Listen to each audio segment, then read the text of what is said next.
மகிமை உண்டாவதாக. ಕರ್ತನ ಪರಿಶುದ್ಧ ನಾಮಕ್ಕೆ ಸ್ತೋತ್ರವಾಗಲಿ. ಕಣ್ಣುகளை ಮೂಡಿ ಜெபம் செய்வோம். ನಾವು ಕಣ್ಣುಗಳನ್ನು ಮುಚ್ಚಿ ಪ್ರಾರ್ಥನೆ ಮಾಡೋಣ. ಪರಿಶುದ್ಧமுள்ள பிதாவே, ಪರಿಶುದ್ಧ ಒಳ್ಳೆಯ ತಂದೆಯೇ, இந்த காலை வேளையிலே ಈ ಬೆಳಗಿನ ಸಮಯದಲ್ಲಿ உம்முடைய மகனாகிய இயேசுவின் நாமத்தை நாங்கள் உயர்த்தி ನಿಮ್ಮ ಮಗನಾದ ಯೇಸು ಕ್ರಿಸ್ತನ ನಾಮವನ್ನು ಮೇಲಕ್ಕೆತ್ತಿ பரிசுத்த ஆவியின் வல்லமையினாலே ஆசீர்வதிக்கப்பட ಪವಿತ್ರಾತ್ಮನ ಪ್ರಭಾವದಿಂದ ಆಶೀರ್ವದಿಸಲ್ಪಡಲು எங்களோடு பேசும்படியாக ஜெபிக்கிறோம். ನಮ್ಮೊಟ್ಟಿಗೆ ಮಾತನಾಡಬೇಕೆಂದು ಬೇಡಿಕೊಳ್ಳುತ್ತೇವೆ. வந்திருக்கிற ஒவ்வொருவரோடும் பேசும். ಬಂದಿರುವಂತಹ ಪ್ರತಿಯೊಬ್ಬರಿಗೂ ಮಾತನಾಡು. ஒருவரும் வெறுமையாய் எம்டி பாத்திரமாய் திரும்பி போகாதபடிக்கு கிருபை செய்தருளும். ಯಾರೊಬ್ಬರು ಬರಿದಾಗಿ ಖಾಲಿ ಪಾತ್ರಗವರು ಹಿಂದಿರುಗಿ ಹೋಗಬಾರದು ಕರ್ತನೆ. எங்களை வழிநடத்தி ஆசீர்வதியும். ನಮ್ಮನ್ನು ನಡೆಸಿರಿ, ಆಶೀರ್ವದಿಸಿರಿ. ஆண்டவராக இயேசுவின் மூலமாய் ஜெபிக்கும் நல்ல பிதாவே, ಕರ್ತನಾದ ಯೇಸು ಕ್ರಿಸ್ತನ ಮೂಲಕವಾಗಿ ಬೇಡಿಕೊಳ್ಳುತ್ತೇವೆ ಒಳ್ಳೆಯ ತಂದೆಯೇ. ஆமென். ಆಮೆನ್. ஹல்லேலூயா. ಹಲ್ಲೆಲೂಯಾ. மறுபடியும் என்னை பார்க்கறது எத்தனை பேர் சந்தோஷப்படுறீங்க? ಮತ್ತೆ ನನ್ನ ನೋಡಲಿಕ್ಕೆ ಜನರು ಎಷ್ಟು ಸಂತೋಷ ಪಡುತ್ತೀರಾ? போங்க பாஸ்டர், ஒரே போர் அடிக்குது, இப்போதானே சங்கீதம் முடிச்சிங்க, அதுக்குள்ள இன்னொரு செய்தியா? ಹೋಗಿ ಪಾಸ್ಟರ್, ತುಂಬಾ ಬೇಜಾರಾಗ್ತಾ ಇತ್ತು, ಇವಾಗಲೇ ಒಂದು ಸಂದೇಶ ಕೊಟ್ಟು ತಿರ್ಗಾ ಒಂದು ಸಂದೇಶನಾ? பயப்பட வேண்டாம், ಭಯಪಡಬೇಡಿರಿ. 10 மணிக்குள்ள சர்வீஸ் முடிஞ்சிடும். 10 ಗಂಟೆಯೊಳಗೆ ಮುಗಿಸುತ್ತೇನೆ.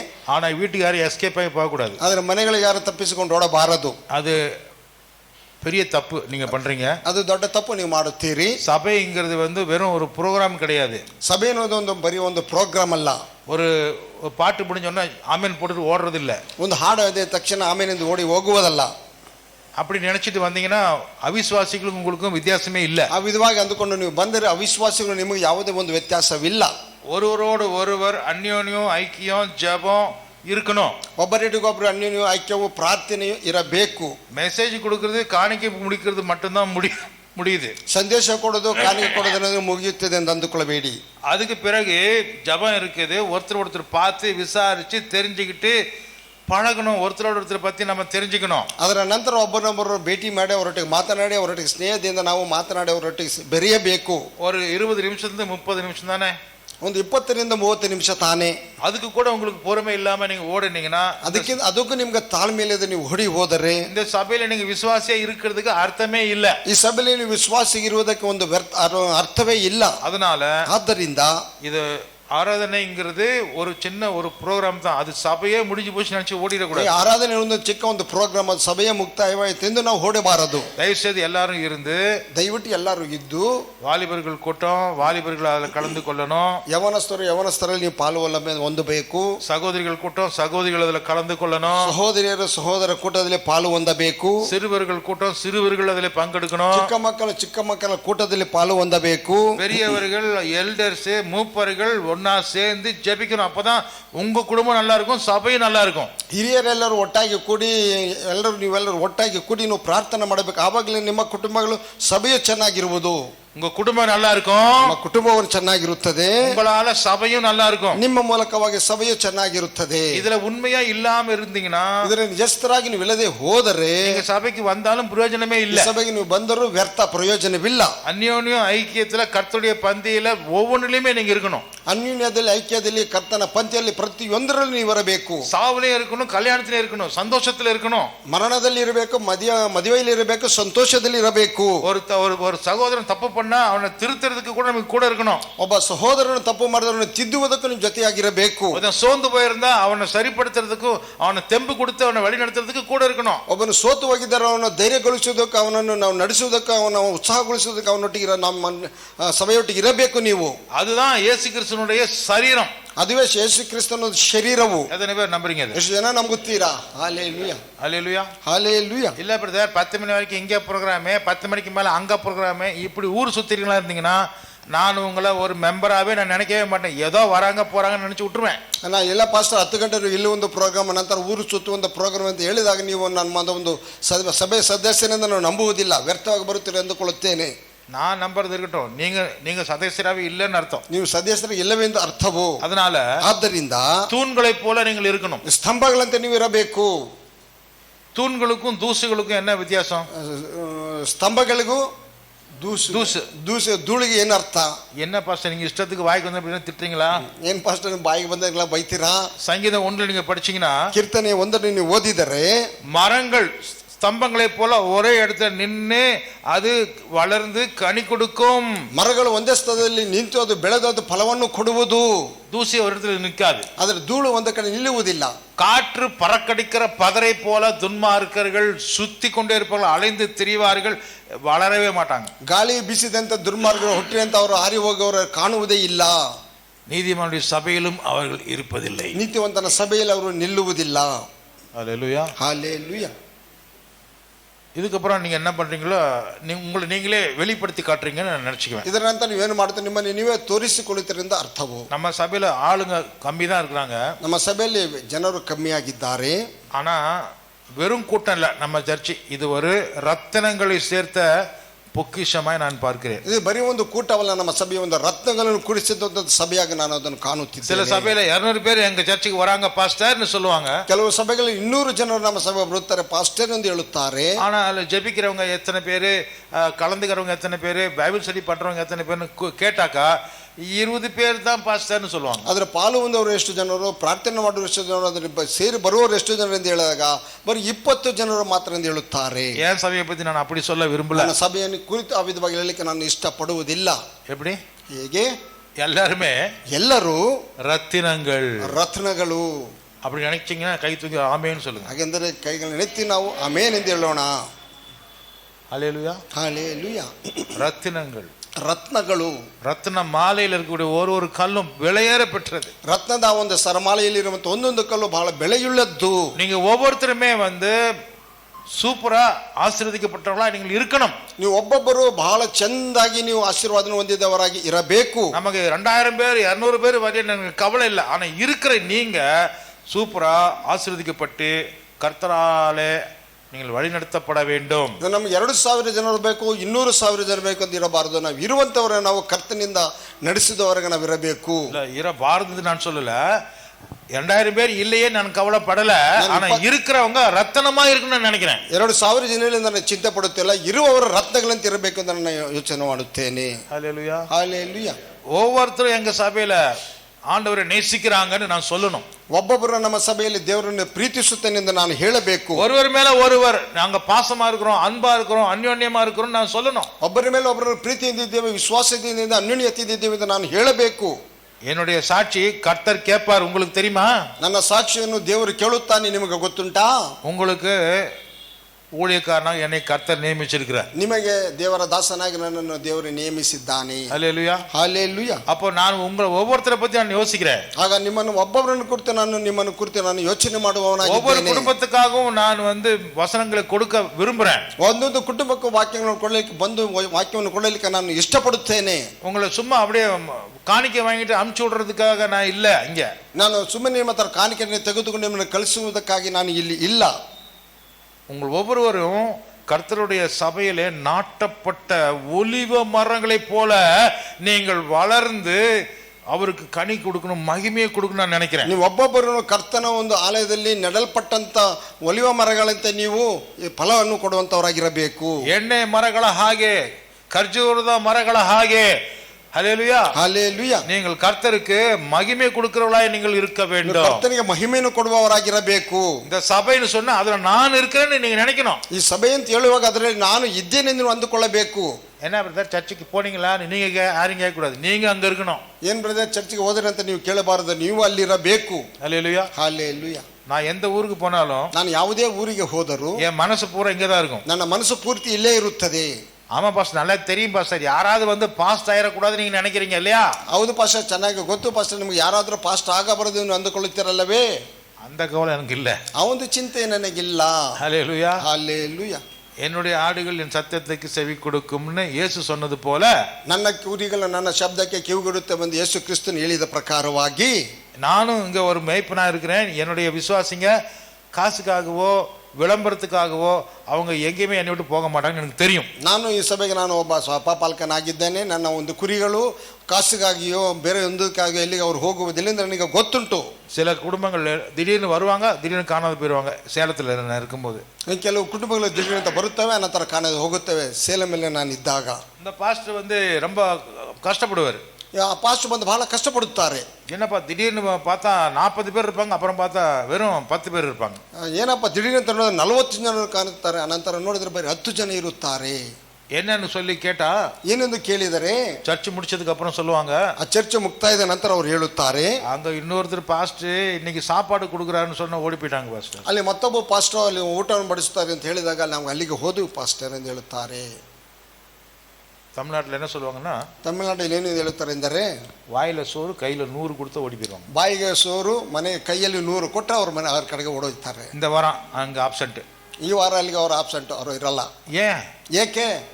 நீங்க வெறும் வசனம் தானே கொடுக்குறீங்க, ಇಲ್ಲಿ ಬರೀ ನೀವು ವಾಕ್ಯವನ್ನ ಮಾತ್ರ ಕೊಡುತ್ತೀರಲ್ಲವೇ? அங்க எங்களுக்கு சோறும் போடுறாங்க, கையில 100 கொடுக்குறாங்க. ಅಲ್ಲಿ ನಮಗೆ ಊಟನೂ ಕೊಡುತ್ತಾರೆ, ಕೈಗೆ 100 ಕೊಡುತ್ತಾರೆ. கையில 100 என்ன அர்த்தம்? ಕೈಯಲ್ಲಿ 100 ಎಂದ್ರೆ ಏನು ಅರ್ಥವು?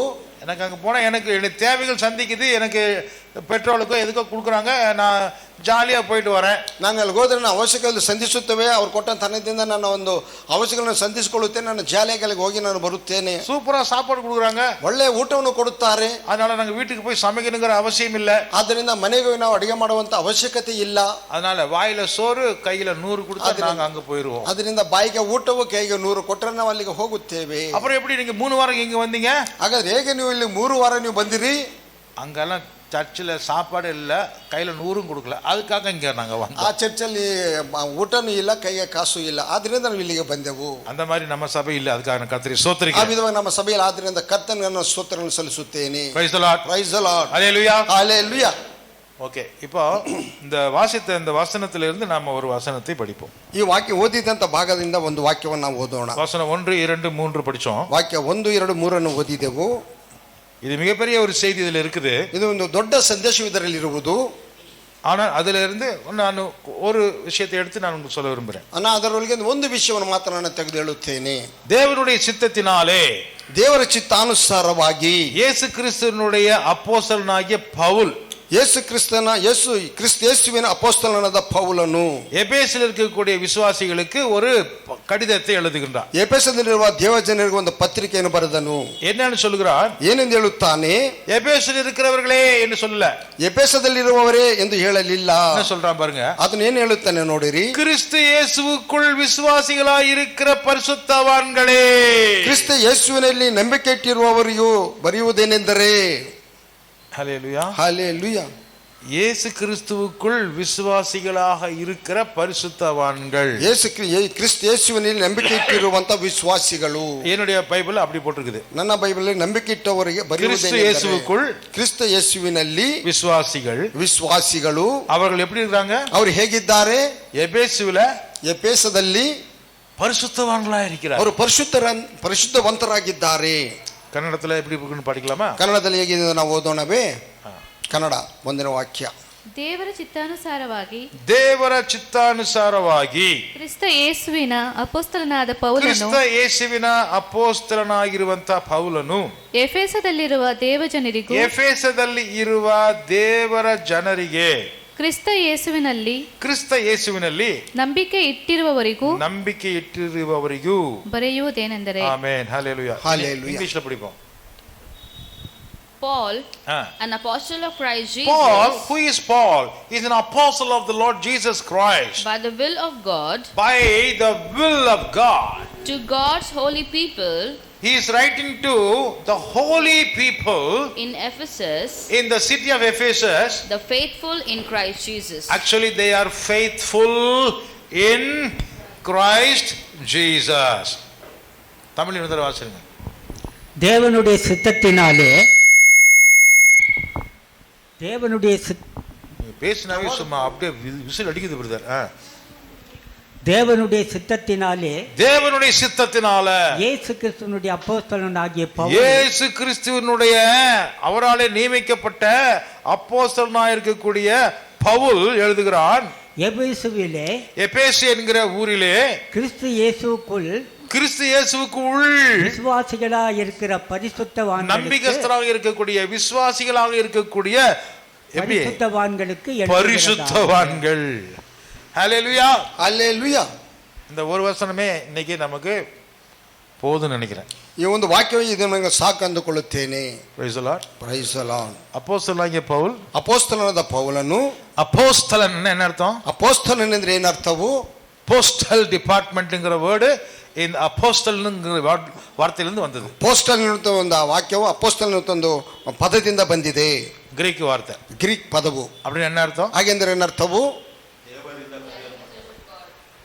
அனுப்பப்பட்டவர்கள். ಕರೆಯಲ್ಪಟ್ಟವರು.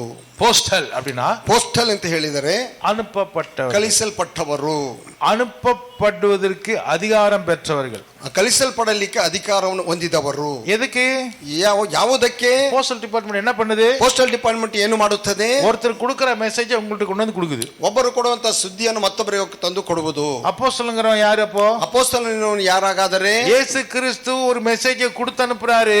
ಯೇಸು ಕ್ರಿಸ್ತನ ಒಂದು ಸಂದೇಶವನ್ನು ಕೊಟ್ಟು ಕಳುಹಿಸುತ್ತಾನೆ. அதை எடுத்துக்கொண்டு போய் இன்னொருத்தருக்கு கொடுப்பதற்கு அதிகாரம் பெற்றவன் அர்த்தம். ಅದನ್ನು ತೆಗೆದುಕೊಂಡು ಹೋಗಿ ಮತ್ತೊಬ್ಬರಿಗೆ ಕೊಡುವುದಕ್ಕೆ ಅಧಿಕಾರವನ್ನು ಹೊಂದಿದವನೆಂದು ಅರ್ಥವು. இது எல்லாரும் அந்த காலத்துல அப்போஸ்தலங்கிற பெயரு கொடுக்கப்படல. ಇದು ಎಲ್ಲರಿಗೂ ಆ ದಿನಗಳಲ್ಲಿ ಅಪೋಸ್ತಲನ ಅಂತ ಹೆಸರು ಕೊಡಲ್ಪಡಲಿಲ್ಲ. என் பேரு வெறும் வெறும் பிலிப்பு தான். அப்போஸ்தலனாகிய பிலிப்பு நான் சொல்ல முடியாது. ನನ್ನ ಹೆಸರು ಬರೀ ಫಿಲಿಪ್ಪೆ, ಅಪೋಸ್ತಲನಾದ ಫಿಲಿಪ್ಪನೆಂದು ಹೇಳಲಿಕ್ಕೆ ಸಾಧ್ಯವಿಲ್ಲ. ஹல்லேலூயா. ஹல்லேலூயா. ஐயோ பாஸ்டர், என்ன பாஸ்டர் அப்படி சொல்லிவிட்டீங்க? நீங்க வசனம் தானே கொடுக்குறீங்க. ಅಯ್ಯೋ ಪಾಸ್ಟರ್, ಏನು ಆ ವಿಧವಾಗಿ ಹೇಳುತ್ತಿದ್ದೀರಾ? ನೀವು ವಾಕ್ಯವನ್ನು ತಾನೇ ಕೊಡುತ್ತಿದ್ದೀರಿ.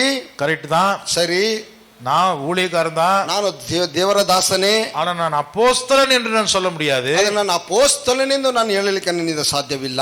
ஏனென்றால் ಏಕೆಂದರೆ ஏற்கனவே பவுல் மூலியமாக ஆண்டவர் சொன்னதைத்தான் நான் திருப்பி உங்களுக்கு சொல்ல முடியும். ಉಚಿತವಾಗಿ ಅಪೋಸ್ತಲ ಪೌಲನ ಮೂಲಕ ಹೇಳಿದ್ದೇನೆ, ತಿರುಗಿ ನಾನು ಹೇಳುತ್ತೇನೆ.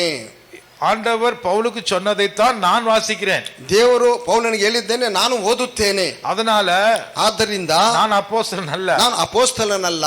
நான் இருக்கிறதை எடுத்து சொல்லி விளக்கம் சொல்லக்கூடிய போதகனாக இருக்கிறேன். ಇರುವುದನ್ನು ತೆಗೆದು ಹೇಳಿ ಅದನ್ನು ವಿವರಣೆ ಕೊಡುವಂತ ಒಬ್ಬ ಬೋಧಕನು. புரியுதா உங்களுக்கு? ಅರ್ಥವಾಗುತ್ತದೆಯಾ ನಿಮಗೆ? அப்போஸ்தலன் என்று சொல்லுகிறவன் ಅಪೋಸ್ತಲನ್ ಅಂತ ಹೇಳುವವನು நேரடியாக கர்த்தருடைய செய்தியை வாங்கி கொண்டு வருகிறான். ನೇರವಾಗಿ ದೇವರ ಸಂದೇಶವನ್ನು ತೆಗೆದುಕೊಂಡು ಬರುತ್ತಾನೆ. இயேசுவினால நியமிக்கப்பட்டவனாகவும் ಯೇಸುವಿನಿಂದ ನೇಮಿಸಲ್ಪಟ್ಟವನಾಗಿಯೂ அனுப்பப்பட்டவனாகவும் இருக்கிறான். ಕಳಿಸಲ್ಪಟ್ಟವನಾಗಿಯೂ ಇದ್ದಾನೆ. எங்க போகணும்னு சொல்லி அனுப்பப்படுகிறான். ಎಲ್ಲಿಗೆ ಹೋಗಬೇಕೆಂದು ಹೇಳಿ ಕಳಿಸಲ್ಪಡುತ್ತಾನೆ. என்ன சொல்லணும்னு சொல்லி அனுப்பப்படுகிறான். ಏನು ಹೇಳಬೇಕೆಂದು ಹೇಳಿ ಕಳಿಸಲ್ಪಡುತ್ತಾನೆ. அப்படிப்பட்ட அதிகாரம் பெற்றவன் தான் அப்போஸ்தலனாகிய பவுல். ಆ ವಿಧವಾದಂತ ಅಧಿಕಾರ ಹೊಂದಿದವನ ಅಪೋಸ್ತಲನಾದ ಪೌಲನು. அப்போஸ்தல நடவடிக்கைகள் புத்தகத்தில் படிக்கும் பொழுது ಅಪೋಸ್ತಲರ ಕೃತ್ಯದ ಪುಸ್ತಕದಲ್ಲಿ ನಾವು ಓದುವಾಗ அவர்களுடைய ஊழியமே வித்தியாசமா இருந்தது. ಅವರ ಒಂದು ಸೇವೆಗಳು ವ್ಯತ್ಯಾಸವಾಗಿದ್ದವು. அதிகாரம் பெற்றவர்களாக அவர்கள் புறப்பட்டு போனார்கள். ಅಧಿಕಾರವನ್ನು ಹೊಂದಿದವರು ಹೊರಟು ಹೋದರು. செய்தி கொடுப்பதற்காக மட்டும் அதிகாரம் இல்ல, ಸಂದೇಶವನ್ನು ಕೊಡುವುದಕ್ಕೆ ಮಾತ್ರ ಅವರು ಅಧಿಕಾರವಲ್ಲ, சபையை ஸ்தாபிப்பதற்கு அடித்தளம் போடுவதற்கு அவங்களுக்கு அதிகாரம் கொடுக்கப்பட்டது. ಸಭೆಯನ್ನು ಸ್ಥಾಪನೆ ಮಾಡುವುದಕ್ಕೆ, ಅದಕ್ಕೆ ಬುನಾದಿ ಹಾಕುವುದಕ್ಕೆ ಅವರಿಗೆ ಅಧಿಕಾರವಿದ್ದಿತು. அந்த அதிகாரத்தை இயேசு கிறிஸ்து மூலமா நேரடியாக பெற்றார்கள். ಆ ಅಧಿಕಾರವನ್ನು ಯೇಸು ಕ್ರಿಸ್ತನ ಮೂಲಕವಾಗಿ ನೇರವಾಗಿ ಅವರು ಹೊಂದಿದರು. ஹல்லேலூயா. ಹಲ್ಲೇಲೂಯಾ. அவர்கள் எழுதின வார்த்தைகள் தான் இன்றைக்கு வேதமாக நம்ம வாசிக்கிறோம். ಅವರು ಬರೆದಂತ ವಾಕ್ಯಗಳು ಈ ದಿನದಲ್ಲಿ ವೇದವಾಗಿ ನಾವು ಓದುತ್ತಿದ್ದೇವೆ. நீங்க வேதத்தை எழுதியிருக்கிறீங்களா? ನೀವು ವೇದವನ್ನು ಬರೆದಿದ್ದೀರಾ? ಇಲ್ಲ. எங்க அக்கா எழுதிட்டு இருக்காங்க. மூணு பைபிள் முடிச்சிட்டாங்க. ನಮ್ಮ ಅಕ್ಕ ಬರೆದಿದ್ದಾರೆ, 3 ಬೈಬಲ್ ಅನ್ನು ಮುಗಿಸಿದ್ದಾರೆ. நீங்க நம்புறீங்களா இல்லையா? ನೀವು ನಂಬುತ್ತೀರಾ ಇಲ್ಲವೋ? எங்க அக்கா ஒரு ஸ்கூல்ல அவங்க தலைமை ஆசிரியராக ஹெட்மிஸ்டர்ஸாக வேலை பார்த்தாங்க. ನಮ್ಮ ಅಕ್ಕ ಅವರು ಒಂದು ಶಾಲೆಯಲ್ಲಿ ಹೆಡ್ ಮಾಸ್ಟರ್ ಆಗಿ ಅವರು ಕೆಲಸ ಮಾಡಿದರು. பருத்திப்பட்டுங்கிற இடத்துல, காஞ்சிபுரம் டிஸ்ட்ரிக்ட்ல. ಪತ್ತಿಪಟ್ಟಣದಿಂದ ಕಾಂಜೀಪುರಂ ಡಿಸ್ಟಿಕ್ ಅಲ್ಲಿ டெய்லி அவங்க ஆவடியிலிருந்து டிராவல் பண்ணிட்டு போயிட்டு வருவாங்க. ಪ್ರತಿದಿನ ಅವರು ಆವಡಿಯಿಂದ ಅವರು ಪ್ರಯಾಣ ಮಾಡಿ ಹೋಗಿ ಬರುತ್ತಾರೆ. நான் அவங்களுக்கு சுவிசேஷத்தை சொல்லி வழி நடத்தினேன். ನಾನು ಅವರಿಗೆ ಸುವಾರ್ತೆ ಹೇಳಿ ಅವರನ್ನು ನಡೆಸಿದೆನು. அவங்க என்னுடைய வீட்டுல மூத்த அக்கா, பெரிய அக்கா. ಅವರ ನಮ್ಮ ಮನೆಯಲ್ಲಿ ದೊಡ್ಡ ಅಕ್ಕ ಆಗಿದ್ದರು. ஆனா நான் எங்க வீட்டுல கடைசி பையன். ಆದ್ರೆ ನಮ್ಮ ಮನೆಯಲ್ಲಿ ನಾನು ಕೊನೆಯವನು. என்னுடைய வார்த்தையை அவங்க கேட்டு நம்பினாங்க. ನನ್ನ ಮಾತನ್ನು ಕೇಳಿ ಅವರು ನಂಬಿದರು. இதுல எப்படி எழுதிருக்குதுக்கா, நீங்க நம்புங்கன்னு சொன்னேன். ಇದರಲ್ಲಿ ವಿಧವಾಗಿ ಬರೆದಿದೆಯಕ್ಕ, ನೀವು ನಂಬಿರೆಂದು ನಾನು ಹೇಳಿದೆ. எங்க அக்கா என்னை பார்த்தாங்க. ನಮ್ಮ ಅಕ್ಕ ನನ್ನನ್ನು ನೋಡಿದರು. என் வாழ்க்கையை அவங்க பார்த்திருக்காங்க. ನನ್ನ ಜೀವನವನ್ನು ಅವರು ನೋಡಿದರು. நான் உலகத்துக்கு பின்னாடி நான் அலைஞ்சவனாக இருந்த நானும் இப்ப மாறிட்டேன்னு அவங்களுக்கு தெரியும். ನಾನು ಲೋಕದಿಂದ ನಾನು ಓಡುತ್ತಿದ್ದಂತ ನನ್ನ ಜೀವನ ಬದಲಾಯಿತಿಂದ ಅವರಿಗೆ ಇವಾಗ ಗೊತ್ತುಂಟು. அதனாலே இவன் வாழ்க்கையை கர்த்தர் மாற்றி இருக்கிறார் என்று அவங்க புரிஞ்சுக்கிட்டாங்க. ಆದ್ದರಿಂದ ದೇವರು ಇವನ ಜೀವನವನ್ನು ಬದಲಾಯಿಸದೆನೆಂದು ಅವರು ಅರ್ಥ ಮಾಡಿಕೊಂಡರು. எங்க அக்கா அதுக்கப்புறம் அவங்க விசுவாசி ஆனதுக்கு அப்புறம் ಅವರು ನಮ್ಮ ಅಕ್ಕ ಅವರು ವಿಶ್ವಾಸಿ ಆದ ನಂತರ ரிட்டையர்மெண்ட் ஆயிட்டாங்க. ಅವರು ನಿವೃತ್ತಿ ಹೊಂದಿದರು. இப்போ அவங்களுக்கு ஏறக்குறைய வயசு ஏறக்குறைய 79 பக்கம் வந்துருச்சு. ಅವ್ರು ಹೆಚ್ಚು ಕಮ್ಮಿ ಈ ದಿನದಲ್ಲಿ ಅವರ ವಯಸ್ಸು ಬಂದು 79 ಹತ್ತಿರ ಬಂದಿತ್ತು. என்னுடைய மூத்த அக்கா ನಮ್ಮ ಹಿರಿಯ ಅಕ್ಕಳು என்ன பண்றாங்க, ಅವ್ರು ಏನು ಮಾಡುತ್ತಾರೆ, தமிழ் பைபிளை ஓபன் பண்ணி வச்சுக்கிட்டு ತಮಿಳ್ ಬೈಬಲ್ ತೆರೆದಿಟ್ಟುಕೊಂಡು நோட்புக்கா பெரிய பெரிய ரெஜிஸ்டர் புக்கை கொண்டு வந்து அப்படியே காப்பி பண்ணி எழுதுறாங்க. ನೋಟ್ಬುಕ್ ದೊಡ್ಡ ದೊಡ್ಡ ನೋಟ್ಬುಕ್ ತಂದು ಹಾಗೆ ಅದನ್ನು ಬರೆದು ಕಾಪಿ ಮಾಡುತ್ತಿದ್ದಾರೆ. ஆதியாகமத்துல இருந்து ஆரம்பிச்சு வெளிப்படுத்தின விசேஷம் வரைக்கும் முழுசா எழுதிட்டாங்க. ಆದಿ ಕಾಂಡದಿಂದ ಪ್ರಾರಂಭ ಮಾಡಿ ಪ್ರಕಟಣೆವರೆಗೂ ಸಂಪೂರ್ಣವಾಗಿ ಅವರು ಬರೆದಿದ್ದಾರೆ. எப்படி எழுதிருக்காங்கன்னா, ಅವರು ಹೇಗೆ ಬರೆದಿದ್ದಾರೆ ಎಂದರೆ பைபிள்ல எப்படி அந்த டிவிஷனோட அந்த அந்த பத்திகள் இருக்குதோ அதே போல எழுதி வச்சிருக்காங்க. ಬೈಬಲ್ ಅಲ್ಲಿ ಯಾವ ವಿಧವಾಗಿ ಕ್ರಮಕ್ರಮವಾಗಿ ಅಧ್ಯಾಯಗಳು ಇದೆಯೋ ಅದೇ ವಿಧವಾಗಿ ಅವರು ಬರೆದು ಇಟ್ಟಿದ್ದಾರೆ. தப்பில்லாம அழகா எங்க அக்கா எழுதுறாங்க. ತಪ್ಪಿಲ್ಲದೆ ಬಹಳ ಸುಂದರವಾಗಿ ಬರೆದಿದ್ದಾರೆ ನಮ್ಮ ಅಕ್ಕ. இப்போ ஒரு பைபிள் முடிஞ்சு, ரெண்டாவது பைபிள் முடிஞ்சு, மூணாவது பைபிள் எழுதிட்டு இருக்காங்க. ಈಗ ಒಂದು ಬೈಬಲ್ ಮುಗಿಸಿ, ಎರಡನೇ ಬೈಬಲ್ ಮುಗಿಸಿ, ಮೂರನೇದನ್ನು ಪ್ರಾರಂಭ ಮಾಡಿದ್ದಾರೆ. ஹல்லேலூயா, ஹல்லேலூயா. ஆனா எங்க அக்கா அப்போஸ்தலர் கிடையாது. ಆದರೆ ನಮ್ಮ ಅಕ್ಕ ಒಂದು ಅಪೊಸ್ತಲள் ಅಲ್ಲ. எங்க அக்கா யாரு? ನಮ್ಮ ಅಕ್ಕ ಯಾರು? சபைக்கு அடித்தளம் போடல, ನಾ ಸಭೆಗೆ ಒಂದು ಬುನಾದಿಯನ್ನು ಹಾಕಲಿಲ್ಲ. அவங்க விசுவாசியா இருக்கிறாங்க, ಅವರು ಒಬ್ಬ ವಿಶ್ವಾಸಿಯಾಗಿದ್ದಾರೆ, கிறிஸ்துவுக்கு உண்மையா இருக்கிறாங்க. ಕ್ರಿಸ್ತನಿಗೆ ನಿಜಸ್ಥಳಾಗಿದ್ದಾಳೆ. சேலத்துல எத்தனையோ டீச்சருங்க கெட்டு போய் துட்டுக்கு காசுக்கு வட்டி விட்டுக்கிட்டு கெட்ட வார்த்தை பேசிக்கிட்டு அழிஞ்சு போயிட்டு இருக்கிறாங்க. ಸೇಲೆ ಮೇಲೆ ಎಷ್ಟೋ ಜನ ಟೀಚರ್ಗಳು ಅವರು ಹಣಕ್ಕೆ ಆಸೆ ಪಟ್ಟು ಬಡ್ಡಿಗೆ ಕೊಟ್ಟು ಅವರು ಹಣವನ್ನು ವಸೂಲು ಮಾಡೋರು ಕೆಟ್ಟು ಹೋಗಿದ್ದಾರೆ. தண்ணி அடிச்சுக்கிட்டு புகையில போட்டுக்கிட்டு டீச்சருக்கும் அவங்க வாழ்க்கைக்கும் சம்பந்தம் இல்லாம வாழ்ந்து செத்து போயிடுறாங்க. ಅವರು ಸರಾಪ್ ಕುಡಿಯುತ್ತಾ ಹೊಗೆ ಸೊಪ್ಪನ್ನು ಹಾಕುತ್ತಾ ಅವರು ಟೀಚರ್ಗೆ ಅವ್ರಿಗೆ ಸಂಬಂಧ ಇಲ್ಲದ ಅವರು ಕೆಟ್ಟು ಹೋಗಿದ್ದಾರೆ. ஆனா அதே சேலத்துல ಅದೇ ಸೇಲಮಲ್ಲಿ என் அக்கா என்ன பண்றாங்க, ನಮ್ಮ ಅಕ್ಕ ಏನು ಮಾಡುತ್ತಿದ್ದಾರೆ, இயேசுவுக்கு உண்மை உள்ளவர்களாக அவங்க ஒவ்வொரு வசனத்தையும் பார்த்து பார்த்து பார்த்து பார்த்து பார்த்து பார்த்து காப்பி பண்றாங்க. ಯೇಸುವಿಗೆ ನಿಜಸ್ಥಳಾಗಿ ಒಂದೊಂದು ವಾಕ್ಯವನ್ನು ಒಂದೊಂದು ಅಕ್ಷರವನ್ನು ನೋಡಿ ನೋಡಿ ನೋಡಿ ಕಾಪಿ ಮಾಡಿ ಬರೆಯುತ್ತಿದ್ದಾರೆ.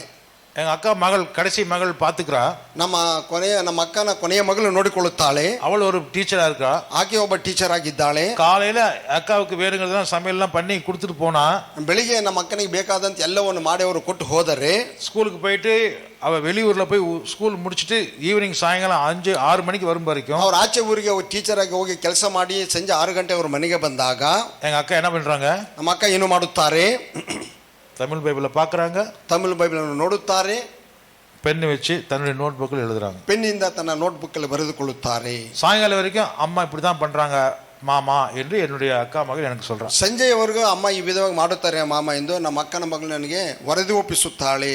ஹல்லேலூயா, ಹಲ್ಲೇಲೂಯಾ.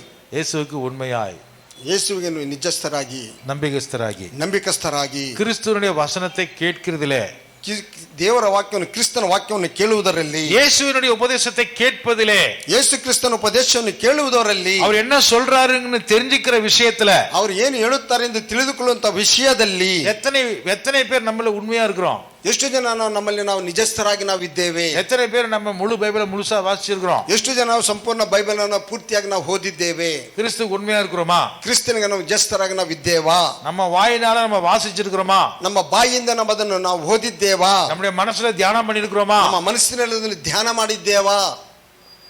அதே சேலத்துல, ಅದೇ ಸೇಲಮಲ್ಲಿ அவங்க வித்தியாசமான ஆளா இருக்காங்க, ಅವರು ವ್ಯತ್ಯಾಸವಾದ ವ್ಯಕ್ತಿಯಾಗಿದ್ದಾರೆ. அதுக்கு பேர் தான் ಅದಕ್ಕೆ ಹೆಸರೇ பரிசுத்தவான்கள்ங்கிற அர்த்தம். ಪರಿಶುದ್ಧವಂತರಿಂದ ಅರ್ಥವು. அதே ஊர்ல, ಅದೇ ಊರಲ್ಲಿ ಎಫೆಸದಲ್ಲಿ எத்தனை பேர் இருக்கிறாங்க? ಎಷ್ಟೋ ಜನರಿದ್ದಾರೆ. ஆனா இவங்க ಆದ್ರೆ ಇವರು கிறிஸ்துவுக்குள்ள நம்பிக்கஸ்தரா விசுவாசியா இருக்கிறாங்க. ಕ್ರಿಸ್ತನೊಳಗೆ ನಂಬಿಕಸ್ಥರಾಗಿ ವಿಶ್ವಾಸಿಗಳಾಗಿದ್ದಾರೆ.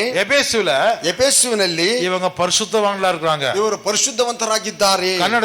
கன்னடದಲ್ಲಿ ಅವರು ದೇವಜನರಾಗಿದ್ದಾರೆ. ಅದೇ ಎಫೆಸದಲ್ಲಿ பிசாசின் ಜನರಾக ಅನೇಕರು இருக்கும் பொழுது, ಸೈತಾನ ಜನರು ಅನೇಕರಿರುವಾಗ, ಇವರು கிறிஸ்துவுக்குள்ள உண்மையா இருக்கிற இவங்க, ಕ್ರಿಸ್ತನೊಳಗೆ ನಿಜಸ್ಥರಾದಂತ ಇವರು ಎಫೆಸುವಿல ದೇವ ಜನರಾக இருக்கிறாங்க. ಎಫೆಸದಲ್ಲಿರುವ ದೇವ ಜನರಾಗಿಯೂ ಇದ್ದಾರೆ.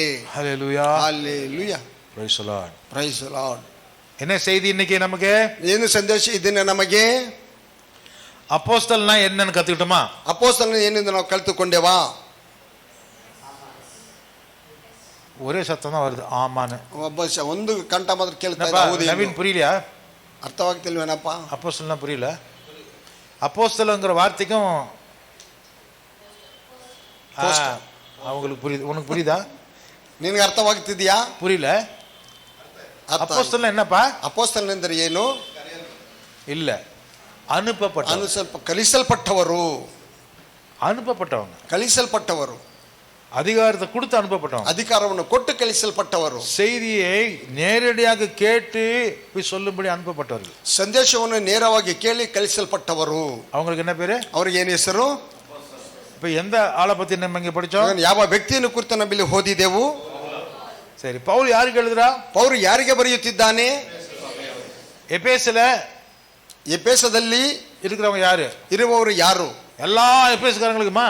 ಎಲ್ಲಾ ಎಪೇಸದವರಿಗ? ದೇವ ಜನರು, இயேசு கிறிஸ்துவுக்குள்ளே உண்மையா இருக்கிற நம்பிக்கைஸ்தரா இருக்கக்கூடிய பரிசுத்தவான்கள், ಯೇಸು ಕ್ರಿಸ್ತನೇ ನಿಜಸ್ಥರಾಗಿರುವಂತ ನಂಬಿಕೆಸ್ಥರಾಗಿರುವಂತ ದೇವ ಜನರಿಗೆ. அல்லேலூயா. ಹಲ್ಲೆಲೂಯಾ. இப்ப நமக்கு என்ன சொல்லலாம்? ಇವಾಗ ನಮಗೆ ಏನೆಂದು ಹೇಳಬಹುದು? மைசூர்ல இருக்கக்கூடிய ಮೈಸೂರಲ್ಲಿರುವಂತ தேவ ஜனங்கள், ದೇವ ಜನರು. அல்லேலூயா. ಹಲ್ಲೆಲೂಯಾ. இயேசு கிறிஸ்துவுக்குள்ளே உண்மையா இருக்கிற ಯೇಸು ಕ್ರಿಸ್ತನೊಳಗೆ ನಿಜಸ್ಥರಾಗಿದ್ದಾರೆ இருக்கிற ಇರುವಂತ, நம்புகிற, ನಂಬುವಂತ, தியானம் பண்ணுகிற, ಧ್ಯಾನ ಮಾಡುವಂತ, ஒபே பண்ணுகிற ವಿಧೇಯರಾಗುವಂತ தேவ ஜனரு. ದೇವ ಜನರು. ஹல்லேலூயா. ಹಲ್ಲೆಲೂಯಾ. இந்த சாட்சியை நாம பெற்றுக்கொள்ள வேண்டும். ಈ ಒಂದು ಸಾಕ್ಷಿಯನ್ನು ನಾವು ಪಡೆದುಕೊಳ್ಳಬೇಕು. கண்களை முடிச்சோம். ನಾವು ಕಣ್ಣುಗಳನ್ನು ಮುಚ್ಚಿ ಪ್ರಾರ್ಥನೆ ಮಾಡೋಣ. கேட்ட வசனங்களுக்காக ஜெபிப்போம். ಈ ವಾಕ್ಯಗಳನ್ನು ನಾವು ಪ್ರಾರ್ಥನೆ ಮಾಡೋಣ.